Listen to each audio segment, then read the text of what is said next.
Yes, PSG have made it. It's their 110th game in the competition. It's the most played by a side before reaching the first final. And they've celebrated in style, as you would expect. Much deserved victory overall, Rio. Comfortable. Comfortable. I thought the man in the picture there, Di Maria, I thought he was tremendous tonight. 2 assists, a goal. A complete part in the story tonight.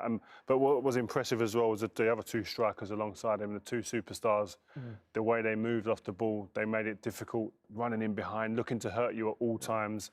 And it makes for a mouth-watering final. I want Bayern to get there. Well, yeah, otherwise, well, no disrespect to Lyon, but I think it's the final most neutrals would like to see, France versus Germany rather than an all-French fight. Yeah, definitely. I think, obviously, in terms of calibre of player, you want to see that game. But as Rio said, it's not going to be easy for Bayern, but if they do get there, it'll be a mouth-watering game. Yeah, 16 years since a French side got to the final. That was Monaco. Sort of French side.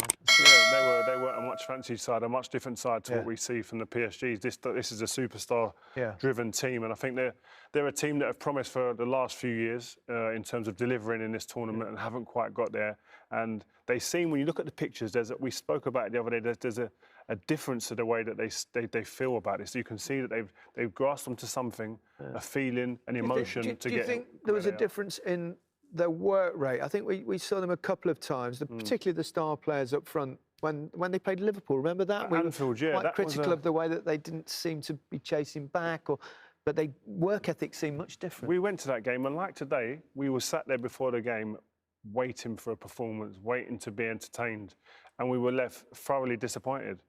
From not just about ability, it wasn't about ability, it was about their application, it was about their work ethic, it was about their intensity to go and press teams, etc. in today's game, which is every team that's successful. Even the superstars have to do that nowadays, and they didn't do that, and today was an absolute difference, wasn't it? Yeah, but that's what I think they've learnt is an understanding. They know they've got the flair and the brilliance in one-on-one occasions, but the work ethic out of possession, they need to match teams when they're coming up against, obviously, especially in the semi-finals. It really helps when you get off to a good start, doesn't it, in any game? And it was a set piece. And I want to talk to you both about zonal marking. Once we have a look at the goal first, talk us through it.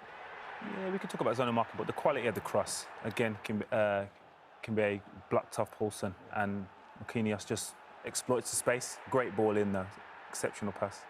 I didn't like playing in zonal marking at all. Yeah, I think it allows for you to make excuses. There's always gaps. There's always free runners running from somewhere. Whereas if you're man to man, I've got hold of Jolyon, and then it's between me and you, and then you've got a responsibility then with a man. Yeah, obviously I played up front, and I loved playing against teams that played zonal marking. They were less frequent than you see nowadays, but you can get a run on someone, you can gamble on space. If the ball goes there, you get a leap on the defender. But whereas when they're holding you, and I suppose it's changed a little bit with VAR, possibly, because you can't grip and hold. I used to play in games where they used to bear hug you and you couldn't move, but they never whistled for it. Yeah, but it's an art.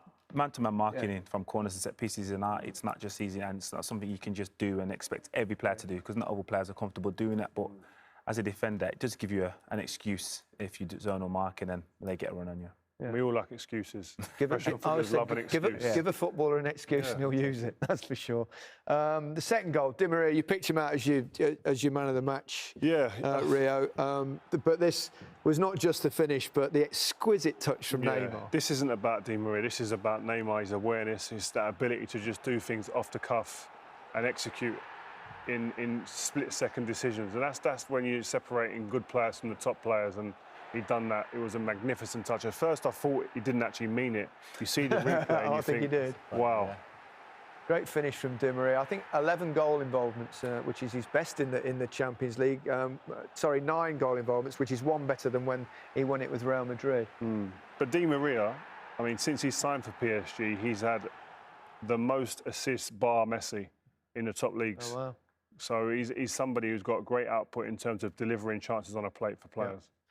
Third goal saw it off, really, if there was any chance of a comeback. Yeah, PSG, to be fair, every little error that Red Bull created off their own back, they're exposed. Obviously gets in here, and it's a fullback getting inside. This is very odd, this bit, isn't it? Where he kind of just slips or falls. It doesn't seem like anyone reacts. They think something's happened, and then no defenders reacting. And As I said, it was a shame. They obviously were pushing the second half, but Neymar desperately trying to pinch it.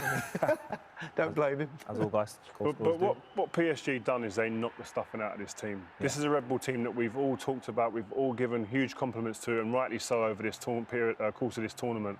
But today, PSG got their game plan spot on and they executed that, and it was from the first minute. And they really, really ground this team out, and they've said, listen, this is going to be our semi-final. We're taking it all out of your hands. This is about us and not you. And that's what you've got to do in these big competitions, in these big pressure situations.